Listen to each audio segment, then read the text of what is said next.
संस्कृति को फैलाने में, उसके बारे में जितना भी कहा जाए, निश्चित रीति से हम पूरी बात नहीं कह पाएंगे।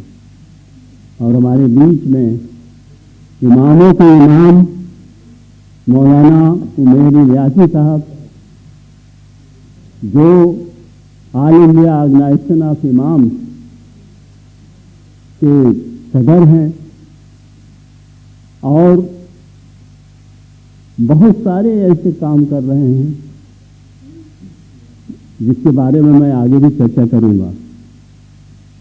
हमारे बीच में ही बैठे हुए मौलाना कल्बे रुशैद रिजवी साहब, जो शिया धर्म गुरु हैं, ईरान, इराक, मिडिल ईस्ट और तमाम मुल्कों को घूमने के बाद तो इस निष्कर्ष पर पहुंचे हैं कि भारतीय संस्कृति का मेल जोल अन्य संस्कृतियों से होना बहुत जरूरी है।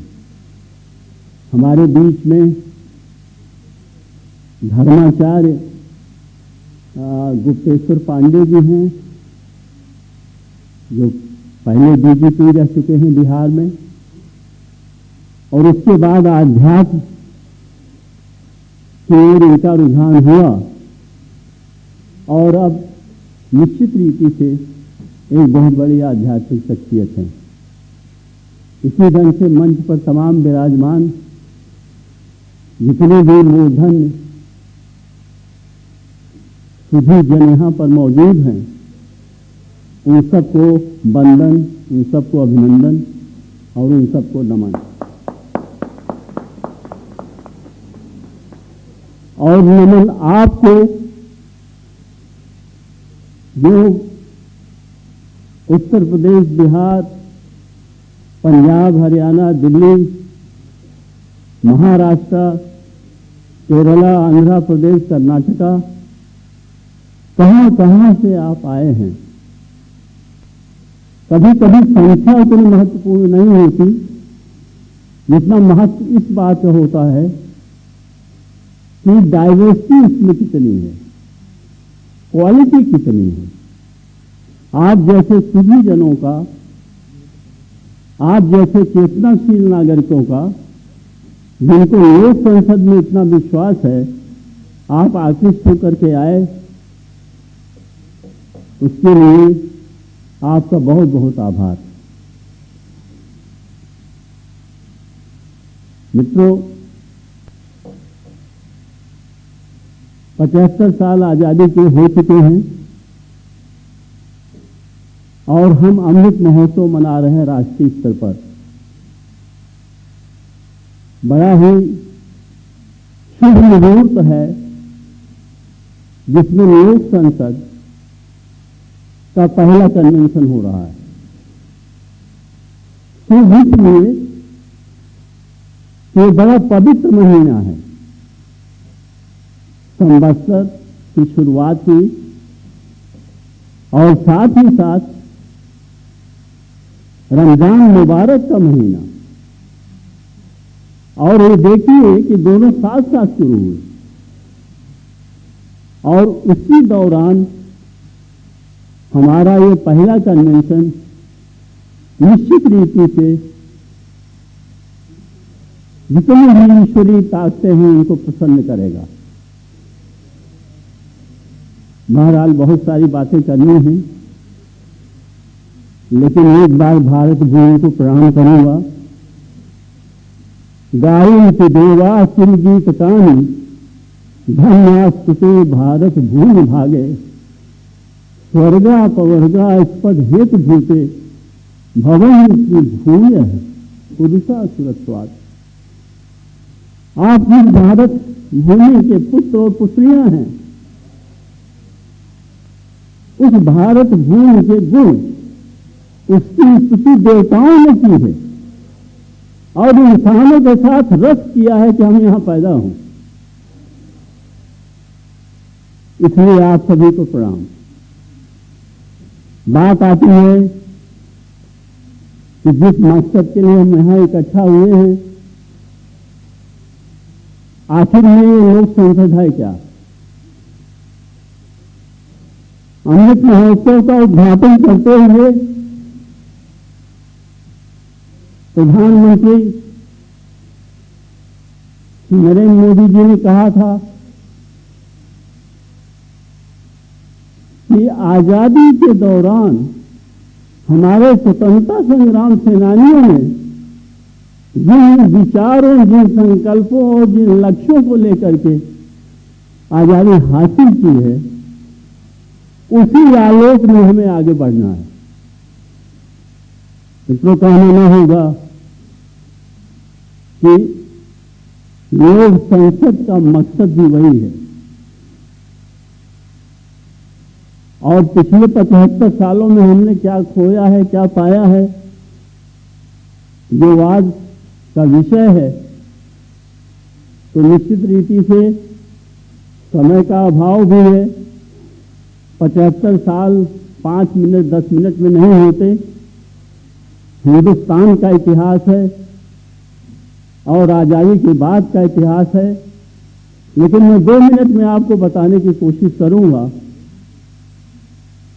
कि अगर इस 75 साल को हम 25 साल के कालखंडों में विभाजित करें तो शुरू के 25 साल तो हमारे आजादी की अभिरक्षा में गुजर गए कि आजादी बचाएं कैसे। 4 लड़ाइयां हमने लड़ी, दुर्भिक्ष आया, अकाल पड़ा, बाढ़ आया, लड़ाइयां हुई इसी में और बहुत सारी चीजें देखनी पड़ी, लेकिन हिंदुस्तान आगे बढ़ता रहा। अगले 25 साल जो हमारा लोकतंत्र था, उसकी चुनौतियों का 25 साल था। इमरजेंसी लगी, विघटनकारी ताकतें पंजाब में, कश्मीर में, नॉर्थ ईस्ट में हर जगह सर उठा रही थी। तो ये बड़ी चुनौती थी। हमारे 2 बड़े राजनेताओं की हत्या भी हुई। और जब तीसरा 25 साल शुरू होता है तो तीसरे 25 साल के उस कालखंड में जो मुख्य बातें मैं देखता हूं, पहली तो यह कि यह संक्रमण का दौर रहा। और अगर संक्रमण है तो इसका मतलब हम परिवर्तन की ओर जा रहे हैं।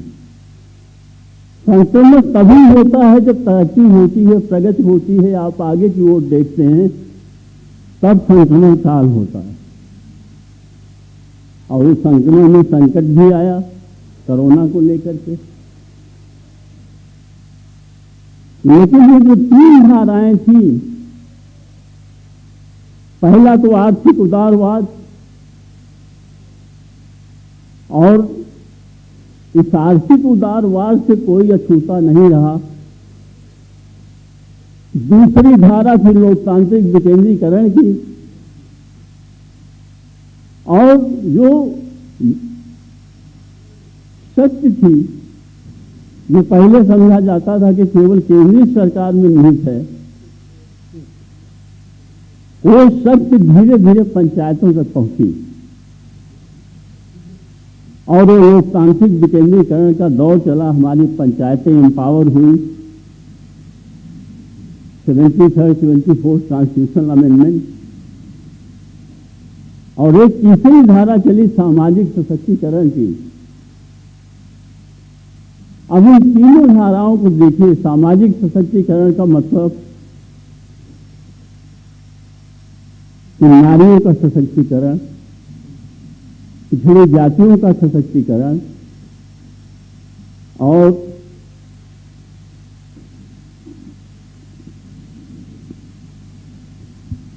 दलितों, दलितों, वंचितों और पीड़ित, प्रताड़ित, हाशिए पर खड़े लोगों का सशक्तिकरण। लेकिन लोक संसद का इस 75 साल के इतिहास में, और खास तौर पर पिछले 25-30 साल के इतिहास में, जो लोक संसद का मकसद है, और जो अक्सर हम लोग बात करते हैं लोक संसद के अंदर, कि क्या विकास की रोशनी उस आखिरी छोर पर बैठे हुए, आखिरी पायदान पर बैठे हुए इंसान तक पहुंची कि नहीं। लोक संसद निश्चित करने की कोशिश करेगा कि रोशनी वहां तक पहुंचे और हमारे प्रेरणा स्रोत माननीय गोविंद जी कहते हैं कि अगर हम संवाद और सहमत की राजनीति करते हैं, अगर आप लोकशाही में विश्वास रखते हैं, अगर आप संविधान की सर्वोच्चता में विश्वास रखते हैं, अगर आप संवेदनशील हैं अपने पर्यावरण के प्रति, अपने इर्द गिर्द के लोगों के प्रति, अपने पड़ोसियों के प्रति, अपने नदी जंगल पहाड़ के प्रति, और साथ ही साथ अगर आप में सद्भाव है और सहिष्णुता है और धर्मों के लिए, तो आप प्रतिज्ञा लोक संसद के सदस्य हैं। लोक संसद हिंसा के रास्ते में विश्वास नहीं करता। लोक संसद जो हमारी मौजूदा राजनीति है और खास तौर पर जो हमारी संसद है, वो जो लोक से निकली है और लोक ने जिसे चुना है, लोक और संसद के बीच वो तारतम्य बैठाए रखने के लिए अनवरत उसे जारी रखने का प्रयास करेगा लोक संसद। मित्रों, इसलिए लोक संसद एक विचार आंदोलन है। लोक संसद राष्ट्र को और समाज को सकारात्मक दिशा में ले जाने का एक सार्थक हस्तक्षेप है। लोक संसद आम जनता के हितों की लॉबिंग करता है। अभी बहुत सारी चीजें हैं जिन पे मैं, क्योंकि समय कम है और समय की वक्त की किल्लत को देखते हुए मैं अपनी बात पर यहीं पर विराम देना चाहता हूं, अपनी वाणी को, क्योंकि राज्यपाल महोदय जी को जाना है।